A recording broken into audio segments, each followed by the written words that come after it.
What's up? How you living? What? How you living? What? How you living? In living color. Do what you wanna do. In living color.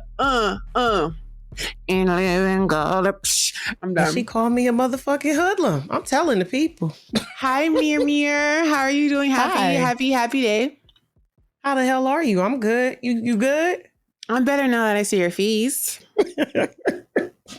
She over here body rolling and leg. How's your day been? It's not the best. You know what I'm saying? My body is kicking my ass, but we move. Your we body's groove. telling you no. I'm sorry. It's Oh, canceled. no. I'm sorry. Oh, no. I forgot for half a second. I forgot half a second. Yo, you know what that just reminded me of? You ever seen the TikTok where the uncle came? Like, there's a TikTok skit where the uncle, there's like, yo, when your uncle just get released from prison and he in the corner body rolling and feeling on your booty. You ain't see that? No, but that's interesting. I'm gonna miss TikTok, but I'm gonna talk about that later, I suppose. Oh no. Here's hoping for the best. How was your week though? Not just today, but how was your week? The week was pretty good. I will be honest though. The time saved, what is it? Daylight savings time has been kicking my ass. Like this whole trying to do the scheduling and trying to, you know, have structure, and that daylight saving time is fucking me up bad. I will say it seems like it feels like I lost like 7 hours, honestly. Like I feel like there's never enough time in the day all of a sudden. But I prefer it when, you know, the sun is out for longer, for sure. I do too. I just need time to adjust. I really do feel like it can be depressing as hell when it's pitch black at 4 p.m. I can't do it. I'm tired of it. Let me see. My week, my week was just a regular schmegular week. Nothing bad happened. Nothing particularly great happened. It was just, I hit 10K on Twitch last night. That was pretty cool. Turn the fuck up. Yeah, that was pretty cool. But That's what I like to see. Just maintaining good mental health habits, so on and so forth. Although our government is dead ass trying to send me to the loony bin, but that's fine. Government definitely ain't helping. So what happened this week? What's going on with the mess? Speaking of government, did you see the bullshit that Trump said at a rally this week? No. Apparently he said some shit like at a rally in Ohio this week, Donald Trump made a statement, something along to the tune of there's going to be a bloodbath if he doesn't get elected. God.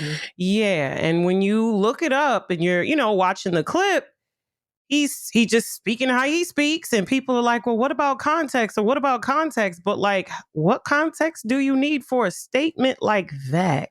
A bloodbath. I'm like, what the hell? But did he say anything else?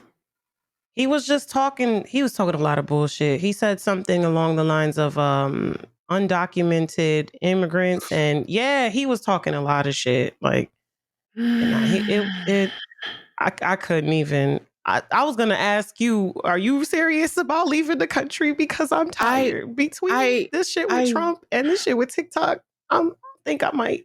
Yeah, I want to leave this shithole so bad.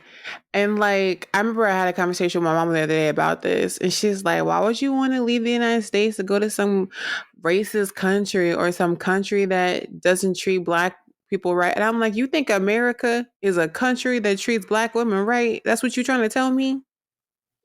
No, I had not heard that. I really think Donald Trump has, like, at first I thought he was just like a megalomaniac narcissist, right? Mm-hmm. But now I honestly think the fact that he says stuff like this and the fact that he has in the past incited let's be clear, a terrorist attack on the White House. Let's be clear. Because he's done that in the past, I really think he has like the exact same qualities as like an Osama bin Laden or a Charles Manson. Like I really think he does not care about anyone or anything that has ever existed but himself. It's He has really no depressing to think principles, no about. morals, no values. He doesn't believe in anything except himself. He is like he believes in the religion of Trump. It's depressing to think about because I guess one of the statements that he made, he said that immigrants weren't people. He referred to some immigrants as animals. And it's very jarring to see this type of rhetoric and see these ignorant ass statements be made and really look at it and like understand that there are people that agree with this. There are people that encourage this. There are people that are 100% ready to put him back in office. And I just don't understand why. Like, what is What this I ignorance? What is this? what I want to know is why you had to start us off with this. You couldn't have eased us in with something playful, something ratchet. We sound like we on C-SPAN, CNN. We ain't CNN.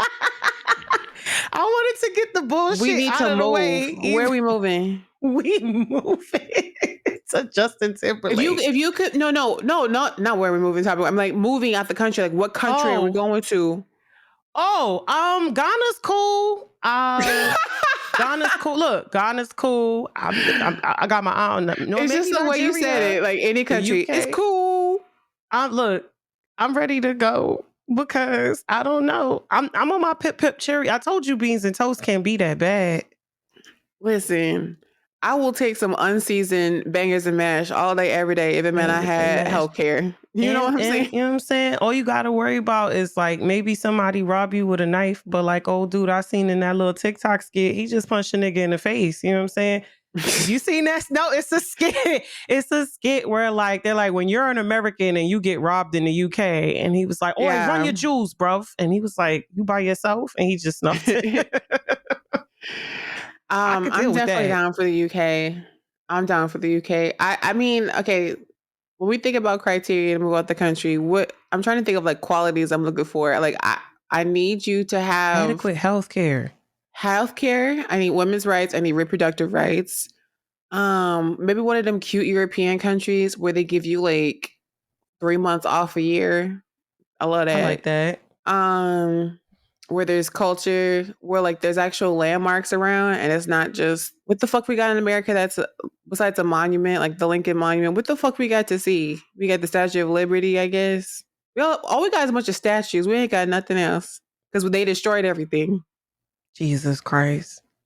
I wonder what kind of like indigenous Native American landmarks existed before white people found it. Damn. Honestly, same. It's depressing to think about. It's just people just be destroying shit and trying to erase others' history. I've been ready to go though. But you said I think Justin Bieber or Justin Timberlake? not Justin Bieber. No, Oh, Justin okay. Timberlake. He just recently had a tiny desk. He just recently had a tiny desk, and he also recently did a performance and he brought out NSYNC and Coco Jones, and the folks was loving it. Coco Jones? Yeah, he brought out Coco. Coco, why? Why you say Coco? Why you don't like that she did the song with him? I'm tired of Justin Timberlake like using black women to legitimize his career. I'm really tired of that. That's what it feels like he's doing. He's like, "Hey guys, I'm still down with the blacks." With the blacks. I grew up with NSYNC. I grew up with NSYNC, and Justin was 100% my favorite. 100%. And well, hold on, let me set the stage. So, like, did you ever watch them the concerts when he'd be like beatboxing and stuff? And he like, I remember watching concert specials on like the Disney Channel and stuff, and like the dancers around him were always black men or black women. So it was like Justin's super urban. And then after hearing about Britney's memoir and her talking about how people were like actively having conversations with her about how they can make Justin appear blacker. Jesus Christ. Yes. And it's like, and then, but no, for me with Justin, the reason why I stopped fucking with him was Janet. I haven't fucked with him since. I was done after that. Now everything that came out after just further solidified why the fuck I don't fuck with Justin Timberlake. You made the decision. Yeah, I'm in a similar vein. I think in that era when we was coming up, I was watching Nickelodeon, so I didn't know much about what was going on with the The boy bands, I didn't listen to a lot of them boy bands growing up, but they had some bops that you know what I'm saying, I listened to and I liked, but I wasn't like a fan. And I did like his R&B albums. Huh? Did you have a preference on NSYNC versus Backstreet Boys? I Or you guess would like, I I was didn't more of pay like, attention. no, I mean, I guess was more like NSYNC leaning, but I didn't have like a strong preference between the two of them. It was just kind of like whoever's song bopped the hardest for me right now. I'm like, oh, okay, I fuck with this. I got you. But I was NSYNC leaning, but nah, like I liked his R&B albums, and I kind of guess Janet is what did it for me too. Just getting older, especially when I got older and looked back at it. Because when you're young, everybody's like, oh, it's her fault. It's her this, it's her that. And, you know, you're listening to all the adults around you. But when you look back at it as an adult from a critical eye, it's like, nah, they did her dirty. He did her wrong. They did her Um, wrong. did you watch the performance that you're talking about? What? The Years NSYNC ago with him, performance? No, I the one watched with, some of it, but it wasn't. was it at all good? I didn't. I only saw like the first 5 seconds before I switched to the next TikTok. Damn, it was okay, but I didn't watch the whole thing either. It was okay though. It just I could have sworn Justin had said like years ago, like he was done with NSYNC, and he, like, I guess his career was so successful that he didn't wow. need them, and now he needs them, I guess, to I be heard that he relevant. said that too. So he really said that shit and then pulled them back out. You know how wild that looks? Yeah, because there was like, I want to say like a solid decade where Justin was not in none of them commercials with NSYNC. Because, I'm not gonna say washed up, but let's say pop Mhm. stars who are known for stuff, or even not even just like older celebrities that maybe don't get work anymore. They'll do like little commercials like, "Oh, check out Ray's Auto Shop," and they'll throw in like some sort of a throwback reference to whatever they had going on in their career. Oh my Um, God. but Justin wasn't there because he was making movies. This is what I said the other day. I said Justin Timberlake is the bad version of Ryan Gosling, and I mean it. To this, I will Jesus die on that Christ. cross. It's 100% true. Ryan Gosling is a better actor. Ryan Gosling is a better dancer, probably still better singer, and he fine. Damn. Yo, So you love Justin, you some Ryan Gosling. Justin got that coke bloat in his face. Hello? Yeah, his face too full. I don't trust it. Oh, not you calling him Jesus Christ. Now you're gonna make me go look this man up again. And it could just be age. It could just be age. Yeah, people. But if somebody told me that Justin Timberlake does cocaine, You wouldn't be surprised. I would not. Would you? Not really. But I feel like that's my visceral react to a lot of celebrities. I feel like the money is there, you know what I'm saying? Coke ain't cheap. The shit Yeah. there. Go and get you some Coke. I feel like Coke for the wealthy is like weed for like everybody else. Like how people just weed is so easily accessible to everybody. Coke is like super easily accessible How when do you you know how much wealthy. coke is? Do you know how much? Not. I'm I not know it's insinuating. I don't know. I I know don't it know. ain't cheap, and I know the average person ain't just always Would you got say it's it. probably like what 3 times, 4 times more expensive than weed? Probably. I don't think it's that much more I don't expensive. know. I don't know. Honestly, I might have to go look that shit up because I just remember people talking about like how expensive Coke is, and I was kind of scared to Google it. I'm like, is somebody gonna come to my house if I start Googling like Coke weights and prices? I've only been around coke one time in my life, and I was like Really? 19 years old. And the girl I was dating at the time decided to get on her knees in a bathroom with me inside and do coke off the fucking toilet seat, like the top of the toilet Ew! seat. Why you couldn't do it on the sink? Why would you do it on the nasty ass toilet seat? I don't know. I remember looking at her and being so, because I was really sheltered. I remember just looking at her and being like, Mortified. what the actual fuck is happening? I was like, oh no, we don't go together. Like, nah, this is grown up stuff. She said, "This ain't my business. I can't do it." I'm still trying to wrap my head around weed, and now you have a white powder that you doing off a toilet seat. Oh, okay, you're an advanced druggie. Got you.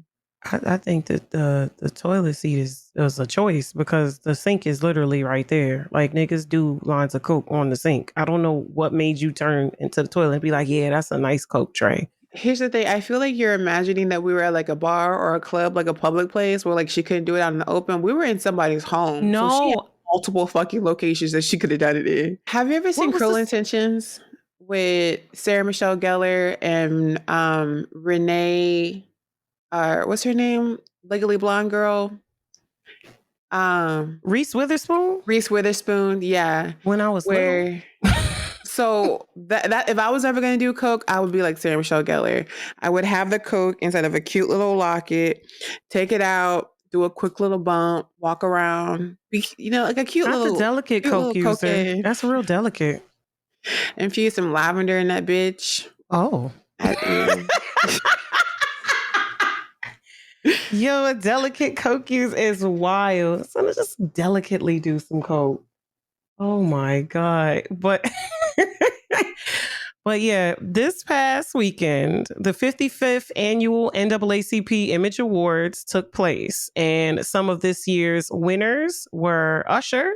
He got Entertainer of the Year. Taraji P. Henson got Outstanding Supporting Actress in a Motion Picture for The Color Purple. Fantasia got Outstanding Actress in a Motion Picture for Color Purple. And The Color Purple won Outstanding Motion Picture. And these are some of the highlights of the night. Damn, I really got to go watch The Color Purple. You go watch The Color Purple? Hell no. I'm actually trying to see what else was nominated while you talking about this award show. All right. You going over there with the nominations. But yeah, apparently also something that they brought up was Taraji talking about the pay inequality, which I didn't expect them to bring up during the award show, which I thought was cool. What? He won over Keke Palmer for Entertainer of the Year. Keke Palmer she is the most well-rounded Black girl I've ever seen in my entire life. Well-rounded as hell. Fantasia, Halle Bailey. I can see him beating them people, but Keke, I don't know. I don't see how he's an keep a bag, Palmer. I don't see. He had a really good year, but I definitely see what you're talking about too. He had I would say he had a really good past few years, honestly, but I don't know. I'm going through these winners. Do you know who Angel Moore? As soon as I said her name, now I know who she is. Angel Moore. She won. Mm-hmm. She won over Keith Lee, Drewski, and Terrell Bryce for social media personality. Good for her. Good for her. But no, I don't care how many awards they get. I'm not watching The Color Purple. I ain't watching the first one. I ain't watching the second one. You never saw the first one? No, I saw the first one. That's why I'm not watching the second one. The second one?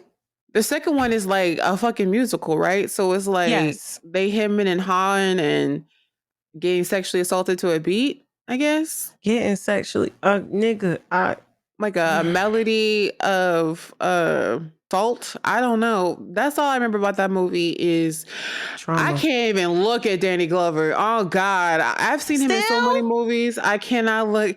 You know how people be associating actors. Yes. And they're known for that. I do not have that Clifton Powell for that very reason. Google Clifton Powell. But always somebody rapist. Like I used to feel that way about Terrence Howard, and now it's just Terrence Howard that I don't like. But he like that. No, Danny Glover is the one. That guy. Yeah, see, I still can't watch him and stuff because of it. But when I look at him, I do. Second thought is, oh, he's Pinky. Yeah. That's my second thought. But where's my money, knuckle? Nah. Danny Glover, he can be in all the Lethal Weapons he want to be in. He will always be Mr. And I will always fear him. Well, shit, I'm glad I saw Lethal Weapon first. I saw all the Lethal Weapons and all his other shit first. I only just saw The Color Purple 3-4 years ago. So what? Yes. And listen, we didn't watch that in my house. I think my parents was on the thing of it's like, this is trauma. We not showing this shit to the kids. Even though I saw Roots, but it was like, nah, we not watching. They just wouldn't put it on. So I never saw it till recently. My homeboy was like, nah, nigga, you got to watch The Color Purple. They have so many inside jokes for that movie. And I just be on the outs and not giving a fuck. Isn't it wild how Steven Spielberg made that movie? That is wild.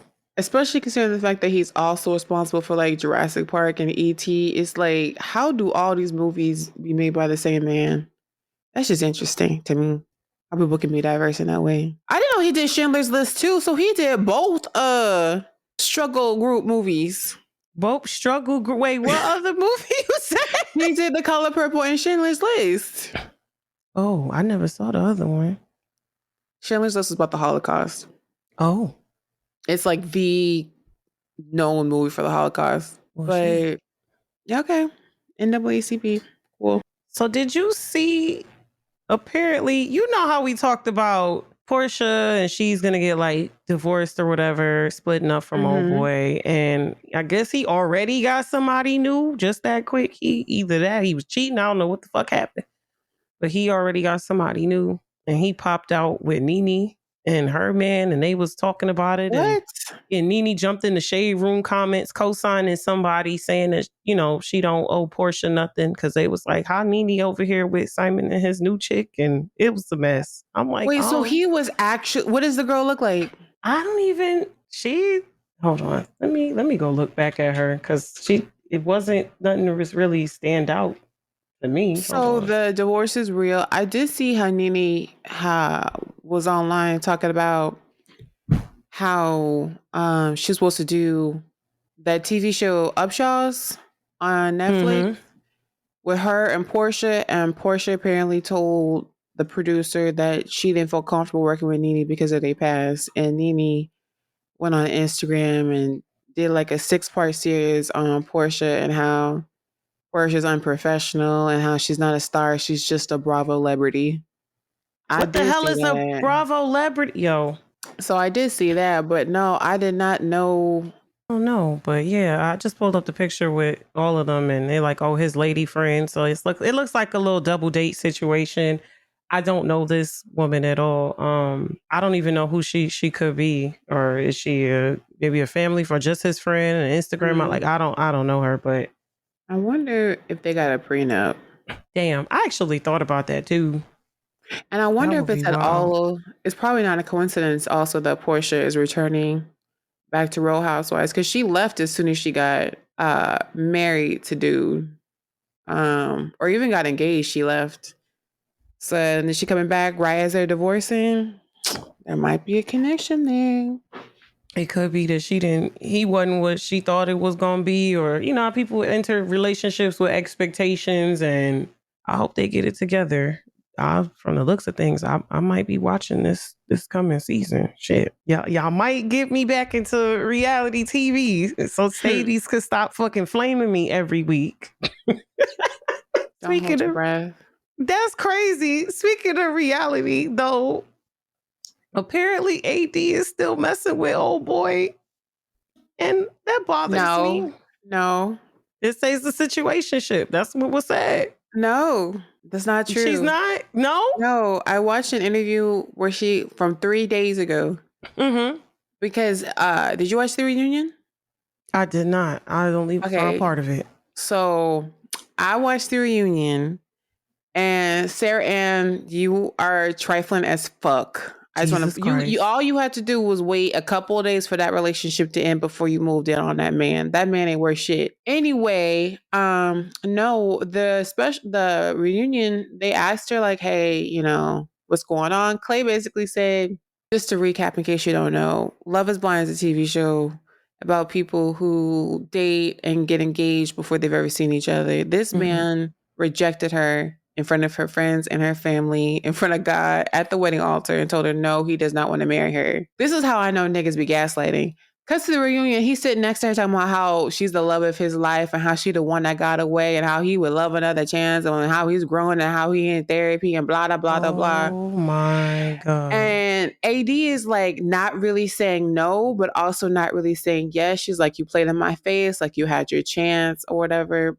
The interview that she did a couple of days ago, she said that Clay thought that she was joking when she told him that he had his chance and he ruined it and she was done. He really thought that he could convince her. He told her, he's like, I thought I could convince you to date me after this. And she was like, no, we're not dating. And she looked at the camera and she said, I am very single. And then Jimmy, who's the guy who was engaged to Megan Fox, he's talking about how he would love a chance with AD. I can't get over the fact that you calling this woman Megan Fox. I mean, if I say Chelsea, you're not gonna know who I'm talking about. That's the only way I can identify her for you. But nah, she this season was wild. Only one couple got married and they was boring as fuck. But So sometimes boring is good. You see that? Because they fucking got married. Boring is what's needed sometimes. God damn it. No, boring is never good when it comes to reality television. Oh yeah, you right with that. But it's good when you trying to get you a lover. Yes, give me boring. Give me safe, secure, stable, boring. Don't fucking embarrass me on national television. Let's get married and go about our business. I'm fucking weak. Yeah, that was a good ass reunion. They might do like an after the altar special where like they catch up with everybody, but I don't see why they would, because usually that's for like catching up with the married couples. And again, there's only one married couple and they're boring as fuck. So they might not do it. Who knows? Get them some grace. God damn. So yeah, you saw apparently Lil Mama recently revealed that don't laugh. She revealed that she was depressed after Why are you laughing? Listen. Oh, I'm trying to get away from the camera. Oh my God. Okay. So Lil Mama came out and discussed how she felt and her feelings around crashing Jay-Z and Alicia Keys's VMAs performance back in like 2009 and what the media did to her, how everybody made her feel, and how she felt left out, and she wanted Jay to call her. She expected Jay to call her. And listen, you laughing, but I do think that the reaction to that shit was very extra and corny when I look back at it. Somebody pointed out, if she didn't do that, would you even remember that performance? I wouldn't. So, I mean, they not wrong about that. And I don't know. Like, I feel like if that was like Southern rappers and they had like a performance, you know what I'm saying, and somebody else from where they from came on stage and did that, it wouldn't have been like that. I don't know. I just don't feel like it would have been received the same. I do feel like people was real extra and real weird to her for nothing. She was like, what, 19, 20 years old when that shit happened? She was 20 years. Yeah. I will represent the delegation who will never not laugh about this shit. The fact that Little Mama, who only had lip glosses popping, thought she could get her ass on that stage with two of the biggest stars of the entire world at that time. 2009, Alicia Keys and Jay-Z was it. That song, New York, you couldn't go nowhere without hearing that song. I was in Texas. No, I was in Massachusetts, and I still heard that song each and every way. That shit, the video to this day lifts my spirits. It's so hilarious. I don't know nothing about social media wasn't what it is now, so she should be happy that it would happen in 2009, not 2019. But the level of delusion, I can't imagine that. And to your point about like if she was a Southern rapper, I feel like when I think of Little Mama as a rapper, I think of like a Kids Bop version of a rapper. Oh my God. That's the difference. It's like Lil Mama does not belong in a genre with Jay-Z. She could have gone on the stage and done a song with Macklemore. That would have been a cute duo. No, Macklemore. But I'm sorry to hear that she was depressed, but what the fuck did you think was going to happen? When you jumped on the biggest music award show with two of the biggest artists of all time. Like, who the fuck does that? Who the fuck does that? That makes no sense. That was no sense. She was feeling that spirit of New York. She was feeling that Brooklyn spirit. That Brooklyn spirit got up in her, I guess. And she was overwhelmed. If she was smart, she would have said it wasn't her. It was Lil Bow Wow. You know what? You ain't shit. Not Bow Wow. I would have believed it. Now, that's something Lil Bow Wow would do as well. Damn. And he would get red for that shit as well. Lil Bow Wow is also somebody whose criteria cannot be on the same stage as Jay-Z. Yeah, I think a lot of people have forgotten about it for the most part. I would be very surprised if people are still in her comments 13 years later talking about this. I know I saw discussions around it and somebody was like, this comes up every year. And I'm like, where? For who? Because I forgot about it. But I feel like every time she comes up for anything else, somebody somewhere bringing it up. Like it's just never gonna, I guess, escape her, even though I don't think it was that serious to still be talking about all these years later. But it had a bearing on her, and it was like speculating on whether she was blacklisted because of it and like locked out of stuff and shit. That's fucking shitty. That shit was not that serious. I'm sorry. That shit is something to laugh about and like, all right, but that shouldn't affect like her bread. That's excessive. But let me what? Not you over there. I saw that. You over there just sipping like. Well, I mean, I don't see how her being on that stage would have gotten her blacklisted. I think it's her lack of talent that would have gotten Damn. her blacklisted, but that's my personal opinion. Damn. Little mama walked so Coyle Ray could run. You know what? How is Coyle Ray? Shit, I haven't seen anything from her lately. You be listening to Coyle Ray? Why you No. laughing? She got that one song. She was like, bitch, I got bops. And I was shaking my cheeks in here to that shit. But last one I have, and the saddest one I have, but I saved it for last.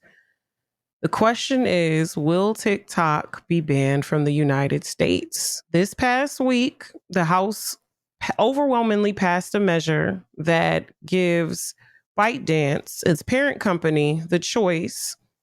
They either sell TikTok to an American entity, an American company within 6 months, or lose access to app stores and web hosting services in the United States. It's supposed to now head to the Senate, and I'm pretty much waiting on the time that's supposed to go to the Senate, or I'm looking for a date right now. But that is very depressing that overwhelmingly, why are they trying to get rid of TikTok so goddamn bad? Like, That's actually what I'm gonna be going off this week, so I'm gonna save it. all right. It's like they're trying to get rid of TikTok. I feel like No, there's a lot they're of getting rid of it. It's done. I don't know, man. It's still the Senate. We still got the Senate. If people could convince the Senate to not do the bullshit, we might be okay. Because the way I was talking last week was like, it's over. And then I realized, oh, yeah, it has to go through a few channels before we get to that point. But I do think that the ultimatum between selling it to an American company or risking it being banned in the United States is actually crazy. Like, I feel like a lot of our politicians and a lot of our leaders try to spread rhetoric about, invasion of privacy and spreading of misinformation. But literally, you can get misinformation from any website. Privacy data gets breached on every website. Like, Facebook was selling information to people. Like, I don't understand what is this fixation on TikTok. I do feel like TikTok has become a vessel to educate and inform people, and they don't have control over it in the way that they would like. So they're trying to get rid of it. Either you give us control of it or we getting rid of the shit here. They're not comfortable with not having full control over that app. Absolutely. It's stressing me out because I'm trying to figure what you gonna do if it's no fucking TikTok. I'll have TikTok. Maybe y'all niggas won't have TikTok. I'll have TikTok. She said, I'm gonna have me some TikTok. The fuck you talking about? Okay, so you guys, this week we're trying something a little bit different. Mm-hmm. We decided to both watch a movie this week and cover it. I don't remember exactly how we decided on doing B.A.P.S, but we did do B.A.P.S. So B.A.P.S, just a little background story. B.A.P.S came out in 1997. It was directed by Robert Townsend, who did one of my favorite movies of all time. You ever seen Blank Man? I think that's what it's called. Nah.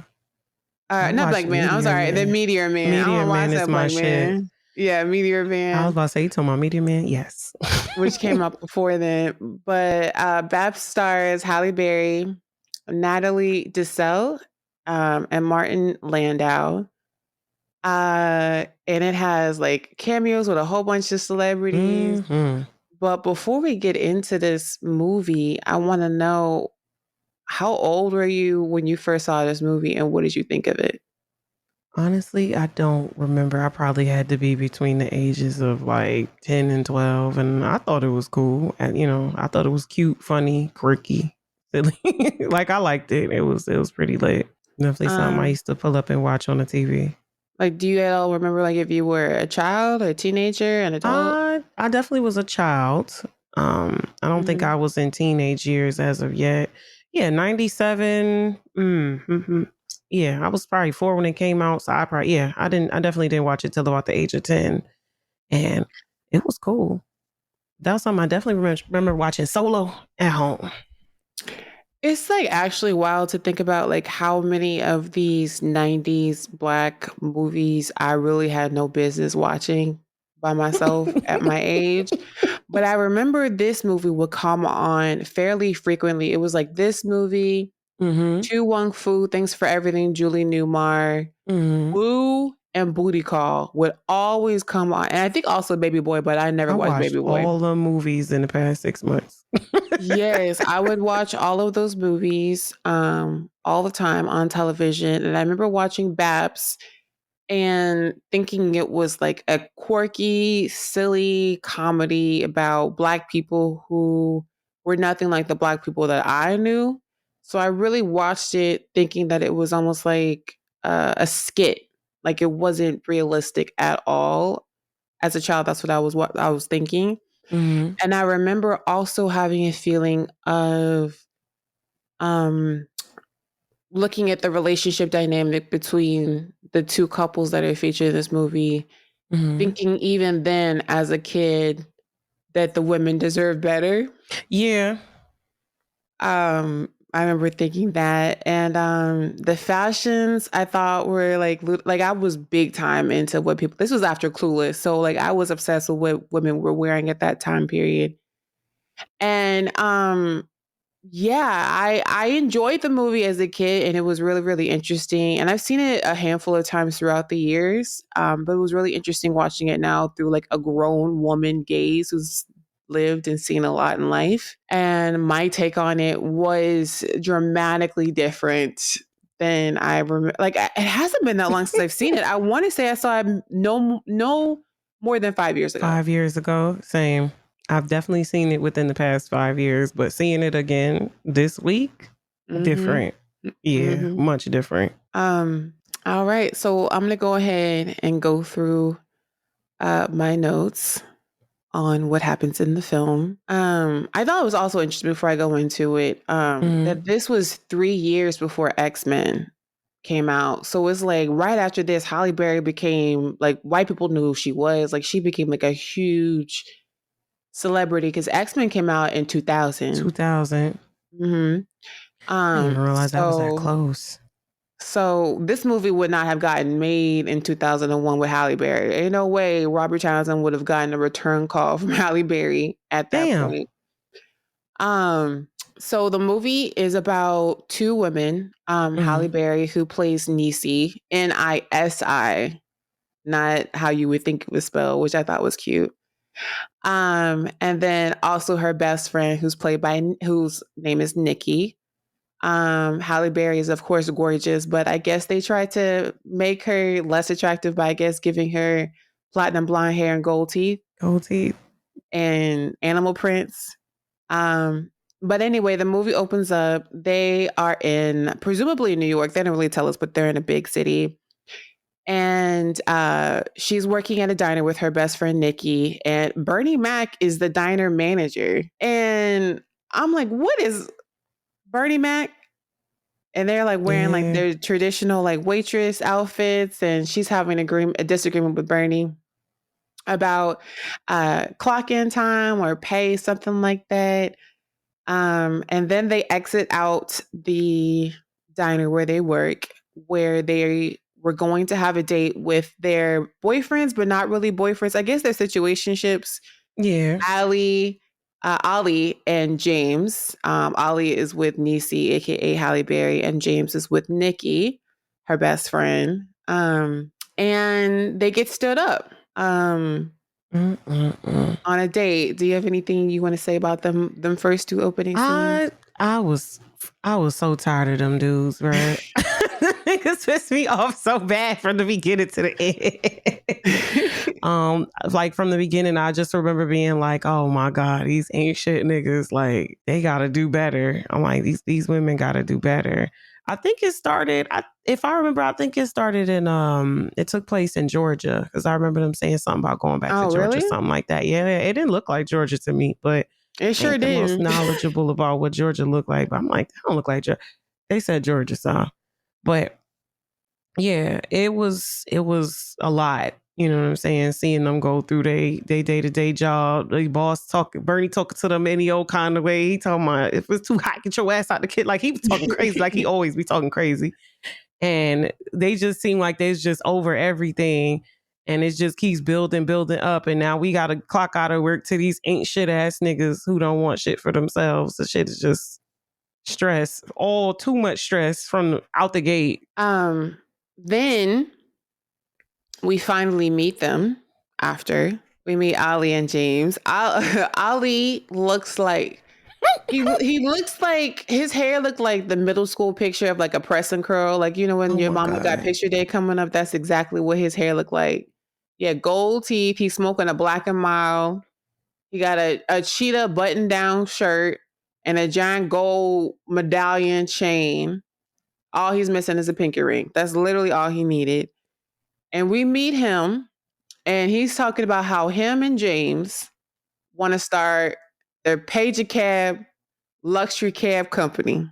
That's the idea. They want to start a company where you can page a cab and then they'll send you a luxury cab.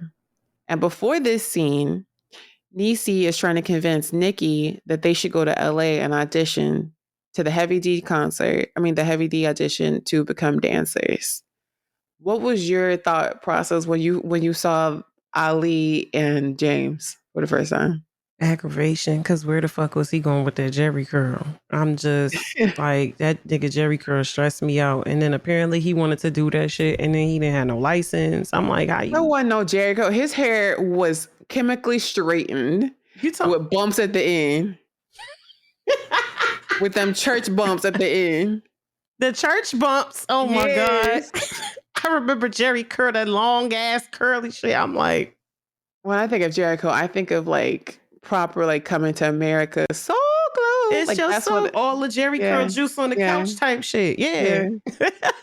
Yeah. Then they go out to the club, ladies free before 10. It was ladies' night. Did that ever make you want to go to a club back in the day or currently? Like, oh, let's go to the club because ladies getting free before 10. Like, has that ever been like a winning point for you? Because I ain't never done a No, fucking thing for me. no.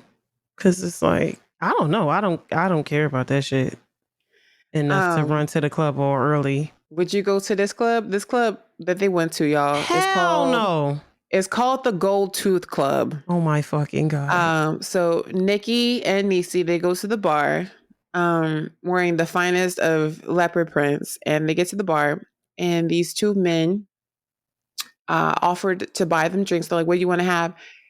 And they say, Hurricane.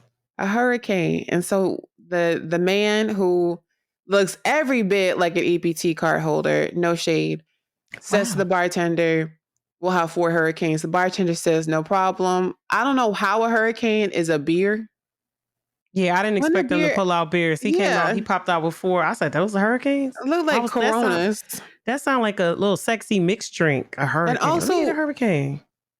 he tells them that the total is $16 for 4 of them beers. I'm like, even at 19, even now, I think $16 for 4 beers is pretty A steal. wow. But 1997, A steal.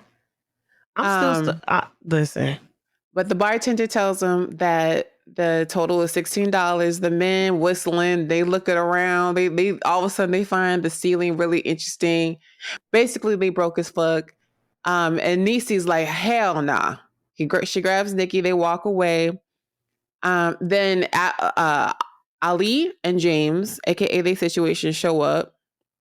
Um, and they like, we're sorry we stood you up. Let's go get a drink. So they again go to the bar. they order 4 hurricanes. The bartender looking at them like, I ain't giving you no 4 hurricanes. I was just dealing with this situation a moment ago. With 2 other niggas. Yes. And the niece's like, nah, they good for it. So the man pops the tops on these 4 hurricanes, and then the men are looking again at Niecy and Nikki like, y'all gonna pay? And then they're like, nah, we're getting out of here. So they walking away. The men, particularly Ali, stops them. He talking to Halle Berry. He like, look, go ahead and pay for it. Y'all got in free. It's ladies' night. And then she's going on about how she deserves more, how she expects more. And then she also says, and in like a heated tone, that he doesn't even have his driver's license. And then in retaliation, he says, well, her dream of owning a hair salon is stupid and she has her head in the clouds. And then they presumably break up and they don't talk again for a really long time in this movie. What did you think about that?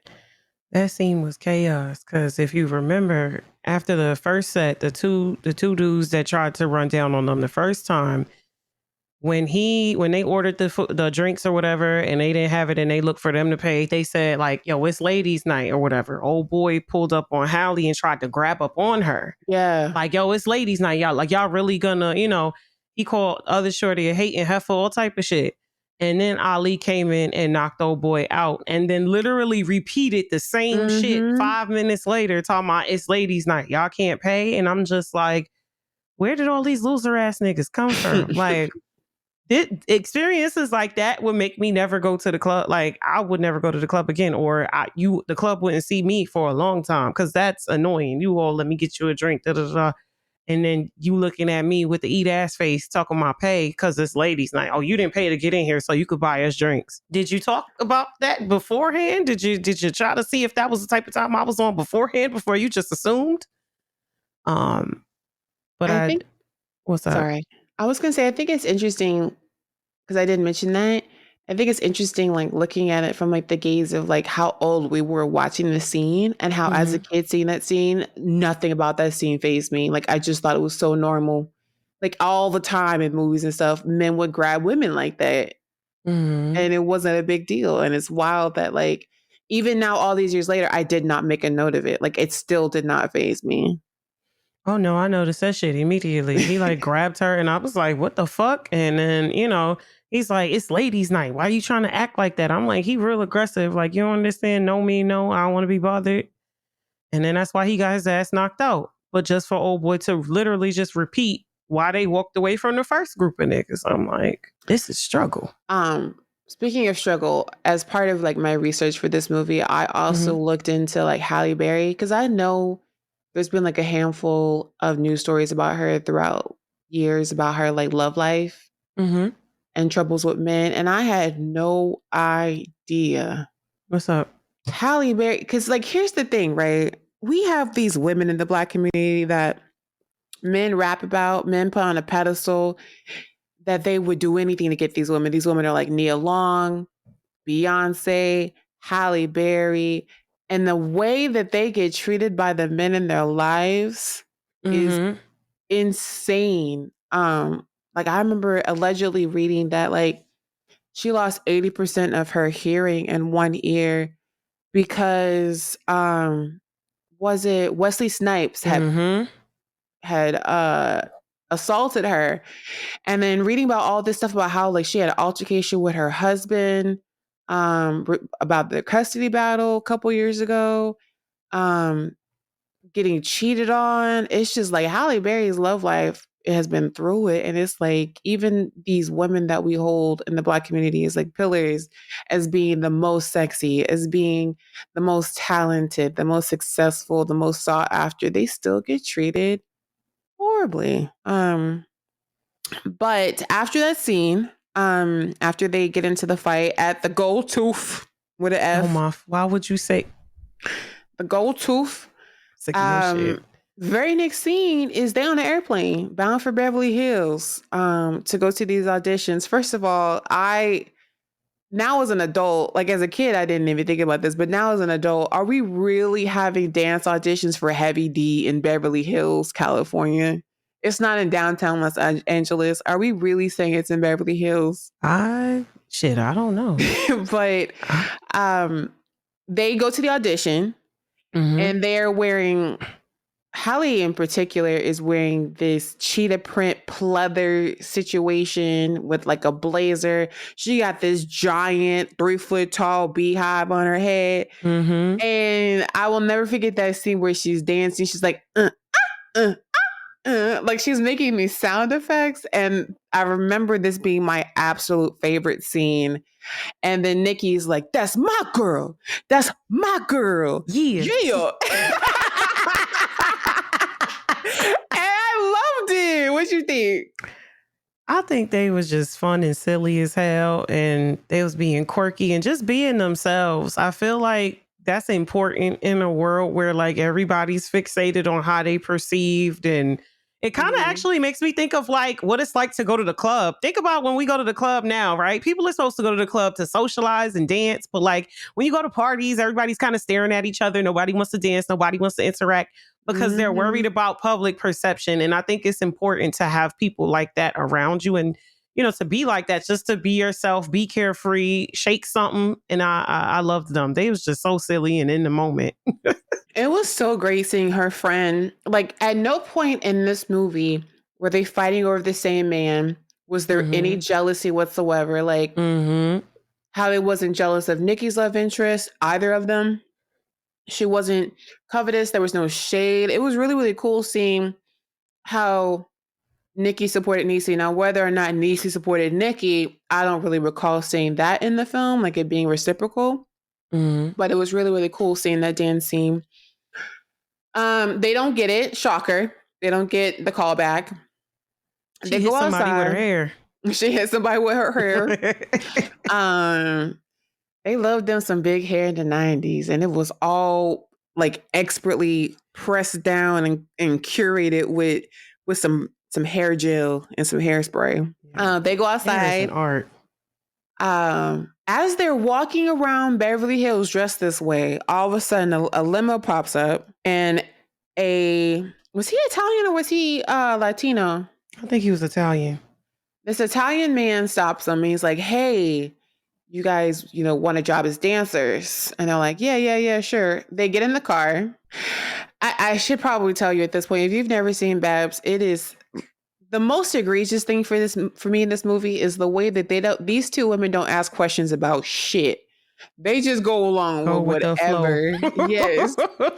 So they get in the car, they get to the place or whatever. They're under the guise that they're going to get paid $10,000 to be professional dancers, both of them, with no audition, no resume, no talent search, nothing. All of a sudden they're going to be dancers. So my question is, before we continue, is if the whole plot of this movie is for the nephew to trick his great uncle, I think, yes, uncle, out of his money by convincing him that Halle Berry is, you know, the long lost granddaughter of his true love that's passed. Why the fuck are you looking for this particular person outside of a hip hop dance audition in Beverly Hills? How the fuck did you was this man just driving down Rodeo and being like, 2 colored women? Perfect. He said, here goes some black. Oh, that's where the blacks are. All right, let me grab 2 of these women and let's go.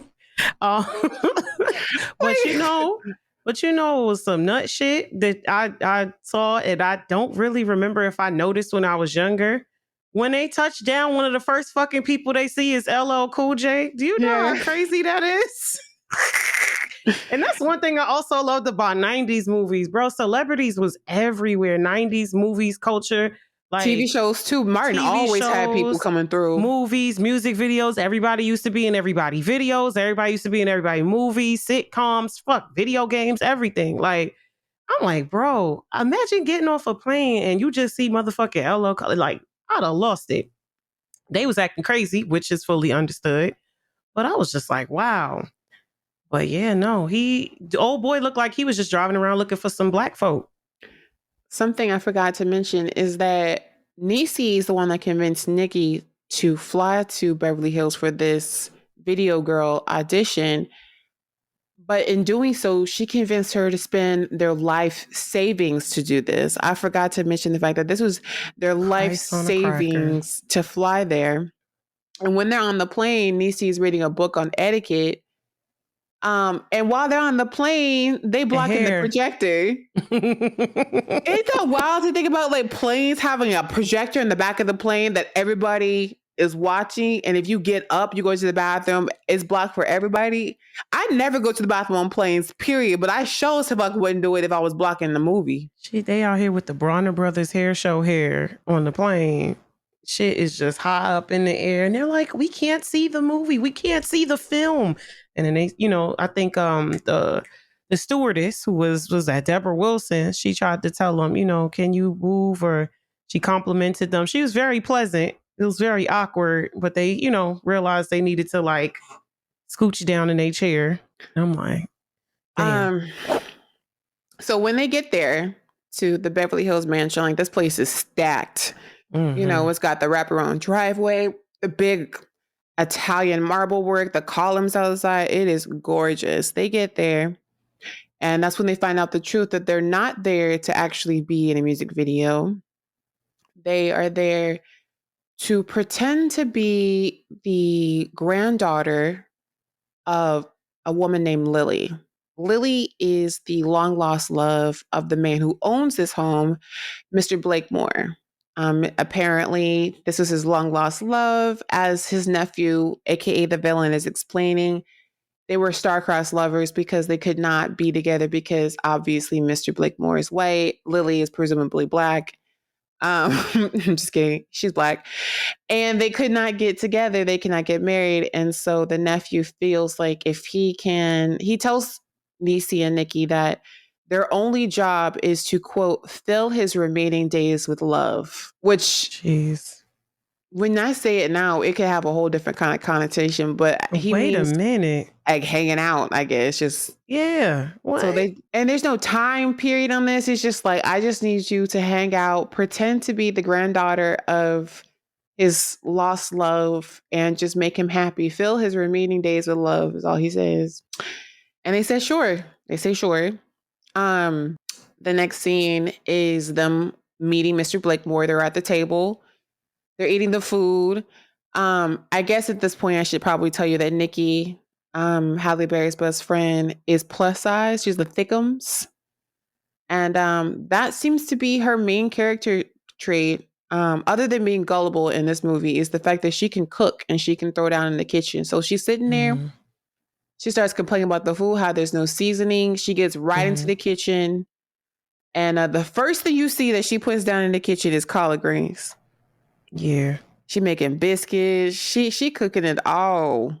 They feed it to him. The butler, aka Alfred the butler, is concerned about the diet for the old man. He's looking out for him. He genuinely seems throughout this entire movie to be the only person who's looking out for the best interest of this dying man. Here's my question for you, Mir. Why did every butler in the 90s have an English accent? I don't know. From Jeffrey to Alfred to Manley to everybody. That's why they just kept calling his ass everybody Alfred. named Giles or Niles. Everybody. I'm thinking about Jeffrey. I think he's actually British for real. Like why is everybody either British or got a British accent? I don't know where did that trope come from? Why is everybody's butler British? I don't know. So they sitting at this table fucking up this food. And while everybody's concerned about the nutritional content, Mr. Blakemore come in with a little pep in his step, like he ice never, cream and shit. Yeah, he's like, I ain't never seen a better day. He said the air crisp, a little lard will do the body good, I suppose. Oh my God! And then the secondary storyline is then introduced, and it's like such a back burner storyline. It's like almost like I don't know if it was. This movie is like 2 hours long. I don't feel like this movie needed to be this damn long. And this is one of the reasons why it was long. The man who picked up Niecy and Nikki, the limo driver / assistant to the nephew, his name is Antonio. He tells Niecy that he wants her, that she sees him for who he truly is and not for what he has, that he's rich, that he's so rich. Huh? So He you laying the rich, cap on. but you're a driver, but you're rich, but you're an assistant, but you're rich. And she's looking at him with star eyes because he's got an accent and he's rich. Oh my God. And it's Gullible so, as hell. what did you think? They had her playing a numbnut because I'm like you said, he's a driver. You so rich. What did you come to America for? Like it just none of the dots wasn't connecting for me. I'm like, he up to even as a kid, I was like, this nigga up to something. But what is he up to? You know? Mm-hmm. I'm like looking at him on the outside, looking at him like, you're not innocent here. What is really going on in this house? Talking about bellissima, my ass. What are you on? I will say, watching this as a kid, really hoping that he was being genuine with her. And even as a grown woman who just watched this movie, even knowing what was going to happen, I still was hoping that he was being genuine with her because I remember never seeing plus size girls, period, let alone plus size Black girls, Mm-hmm. have an interest from someone who was quote unquote desirable, like somebody who was conventionally attractive or somebody who had money. So I really wanted her to have a happy ending because I, as a child, knew that them two niggas wasn't shit. Yeah. But it turns out it was all lies. It was a ruse. Um, so the next scene is Alfred. I should probably mention this man's real name is Manley, but because Black folks were Black folk, Nikki told him, "I'm gonna call you Alfred because you British," and so she calls this man Alfred the entire damn movie. That it ain't got nothing to do with his name whatsoever. This man's name is Manley, but you know what? Nikki, my cousin, so I'm gonna call him Alfred the whole time I'm talking about this movie as well. So Alfred goes to the music store back when music used to be sold in stores. And he comes in and he's like, excuse me, do you have bitch better have my money? Do you have Mac 10? Like he's Tupac. asking for Yo, how he pronounced Tupac. He's like, Tupac. Bitch better have my money. I was like, oh my God. It was a cute scene. It was. And then Oh, the dude at the record store twerking up on the thing, talking about, you want Uncle Luke? I'm like, not you shaking your ass in the record store. I'm like, bro, I love my people. that was just such a random scene, but I enjoyed it. It was a quick scene, which most of these scenes could have been quicker. It could have been quicker. Oh my God. Meanwhile, while Alfred over there trying to get Run DMC, Niecy and Nikki are in the pool playing with Mr. Blakemore because again, he got some collard greens and some ham hocks in his belly. All of a So he sudden, got he feel like a energy. new man. This nigga Superman now. And Nikki gets her hair wet and flips out. She's like, I got my hair wet. And she storms out. Meanwhile, why was this young lady wearing a full outfit in the pool? I get it. She's plus size, but she wasn't even wearing a bathing suit. They had her, y'all, she was wearing full length pants in the Oh pool. my God. And she gets out, and Mr. Blakemore is like, what's the problem? And Niecy's like, oh, she's just mad because her hair wet because now she going to be It's gonna get nappy. What'd you think of that scene? Well, now that you mention it, I didn't even realize she was fully clothed. That just pissed me off because, damn, you could have got you a bikini, but it's like the way the world makes plus size women feel. I could understand why she was fully clothed, but it's like, I was it just also made me like, think about our relationship with our hair and how for years I avoided getting into pools and I avoided swimming. And if I did, I was in the water like a damn penguin, just tipping out the top of the water and just looking crazy. It took me a long time to get to a point where I could just hop into a body of water and not care about it. And I was like, damn, like getting your hair wet could really fuck up a Black girl whole day. And I'm like, I need us to move past that. that's why I don't wear my real hair. So Niecy runs away, and Mr. Blakemore, like maybe he knew what nappy meant because he's like, let's just take her to the hair stylist. Matter of fact, forget the hairstylist. Let's go on a shopping spree. And so it's the 90s. And what's the 90s without a makeover scene? Nothing. So Mm-hmm. they go to Beverly Hills, they on Rodeo Drive, and the outfits that they are wearing, I specifically remember seeing Niecy, aka Halle Berry, wearing like this yellow feather situation, looked like Big Bird. So they're trying on different outfits, stuff that you would never actually find in Beverly Hills, and they take him to get some pimp suits. He over there rocking the finest of silk cheetah print. Not as Um, giving players ball. Meanwhile, there's a scene of the grandson. He's so comically a villain. Like there is no nuance with this character. In the 90s, there was no such thing as like a gray toned villain. Like they were just 100% bad and comical. The grandson is on the phone talking to some person who we never find out who it is. I guess his Mm-hmm. crime partner. And he's talking about, he's trying to talk to his partner and tell him not to worry about Niecy and Nikki, that Niecy and Nikki won't be a problem, that the partner should just get ready to get wealthy. He has incriminating photos of the old man in the pool with Niecy and Nikki. So we're made to believe that these photos of him just hanging out in the pool with these black women is going to be used against him. And then Mm-hmm. I remember I made a note to say that the ending shot of this scene is him hilariously having like the most villainous close up, full camera close Oh up, my fucking god. and he just looks like the devil. And I'm like, is it that serious, director? Is it he's not Judas. He's just trying to get a couple extra doubloons, you know? The bloom. Um, so right around this time, we're about halfway through the movie, and Niecy starts to feel a little bit guilty about lying to Mr. Blakemore.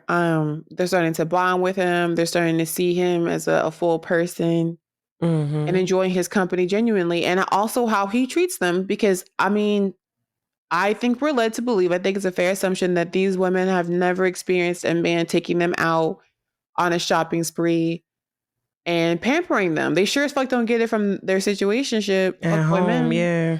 Mm-mm. And they also have a scene after that where they kind of bond with Alfred.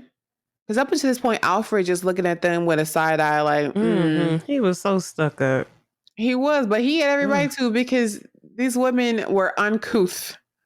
Okay, that little etiquette book that they tried to read on the plane did not serve them well. They were still Child, loud. she was like, "You gotta chill. You doing too much." And then Leon popped out at the restaurant. She jumped on Leon. I said, "How you gonna tell this girl to chill, and then you gonna jump on somebody within the next 10 seconds?" And their voices were like always an octave too high. The first half of the movie is like, oh no, like that's literally the pitch that they went. It's just it's almost like a Mad TV skit. Like, you ever watch that skit on Mad TV with Bone Quee? I think that's what it was called. Yes, That's years what it ago. was giving. Yes. Like it was a caricature. Like I remember watching and being like, this is a character. Like this is not anything like a real person. Um, but next up, they go to dinner. And they run into Heavy D, you know, the person that they came to California for. Mm-hmm. And what do they do, Mira? What do they do? Start performing. They It's time to start turn up. they started shucking and jiving right there in front of the shrimp Shaking and cocktail. They jiving. sure did. Oh my They are god. dancing, they singing for him without restraint. Um, but I will say in this scene, after their makeover, their style changes for the rest of the movie. For the rest of the movie, there's no more patterns on them. For the rest of the movie, they're only wearing solid colors. Everything that they Mm-hmm. wear is tailored. And I suppose that is meant to represent like the change that's happening inside is also starting to happen on the outside as well. That's Mm-hmm. how I took it. How did you take it? The style changes. I took it as that as well, but I also looked at it because even when I looked at it again, I watched it earlier and I was like, damn, that's a nice little white outfit she has on. That's not like anything she normally would Mhm. wear. I just kind of figured their style also shifted as they spent time with him and he's buying them things and they're getting access to more like luxury, and I their remember style is shifting to that. Hallie was wearing like this like lime green bodycon dress. Mm-hmm. And I was like, I would wear that today. Like it was cute. Dead ass. Okay, so after they perform for Heavy D, they they uh they get back home, and after they get home, Ali calls Nisi. Mm-mm. And he's calling Mm-hmm. her to, I suppose, try to apologize to her. But she refuses to talk to him. She hangs up in his face. And then Alfred ends up picking up the phone and he starts relaying the message of what they talking about. And he's talking about the man's mama, and Alfred's relaying the message in his British accent. There's this whole lip biting thing, I guess, that's supposed to make it seem like fuckboy Ali pays attention to Halle Berry and knows that she's probably biting her lip. I think it was the movie's intention to be cute and have a soft, sweet moment. Did you read that moment as a soft, sweet moment? I did. I read it as like, oh, he cares. Cause I feel like a guy can care about you and notice things about you, but it's like, do you care enough about me to do better and be better though? You know? Mm-hmm. So I kind of looked at it like that. Like you notice things about me. You care enough to notice these things, but you don't care enough to listen to what I'm saying or just hell, try to be better for you. Fuck me. Like, you know what I'm saying? These niggas not even trying to be better for themselves. So I was like, oh, that's cute. But I still, even though I know the ending, I'm like, please don't give him no time of day. Who gives a fuck? Tell him to hang up the phone. They never really addressed how long they're in California. Did you get a read on how long you think they were in California from the moment they landed with the audition till after the will reading? I would assume it was a while. It was a while because towards the end of the movie, I remember them saying, you know, our apartments are gone, our money, everything is gone. So you had to be gone for a few months or a substantial amount of time to lose for both of y'all to lose y'all crib, you know? And that happened before their happy ending. Yes. They said that? Okay. Yeah. Like she was like, our apartments are gone. What are we going to go back home to? Wow. And I was like, how many months were they at? It never even occurred to me until I saw that and was like, how many months were y'all here? So I didn't hear that line. So I really watched this movie thinking, damn, all this shit happens in like 6 days. They was there for months. They lost their crib. Oh, well, then that makes the niggas even more ain't shit. Wait till I get to it. So, the very next scene is Antonio playing with Nikki's feet. They on the flow and of this kissing on her toes. He rubbing on her feet, slobbing them down. But he's wearing gloves, and she asks him, "Why are you wearing gloves?" And he's like stuttering. He lies, and he says it's because he wants to have a soft touch for her precious skin, or some bullshit like that. And she says he's like trying to like rub on her, and I guess he kind of like tried to make a semi move on her, and she's like, "Nah, I'm not with that. I don't have sex before marriage." Semi-move? He went to pull his dick out. You ain't see that shit? That nigga backed up and started pulling at his pants. Yes. He backed up because she, they was feeling it or whatever. And he said, bet. And he like, what? Yes. You didn't see that? No, I was editing at the same time. Started pulling his belt out. And I was like, oh, he's trying to fuck something. Like I could just hear Drewski in my head. I'm trying to fuck something. I was like, nigga. And she was like, no, not. That's why she said, not until I'm married. Like, you're not getting this pussy unless we're married. Yeah.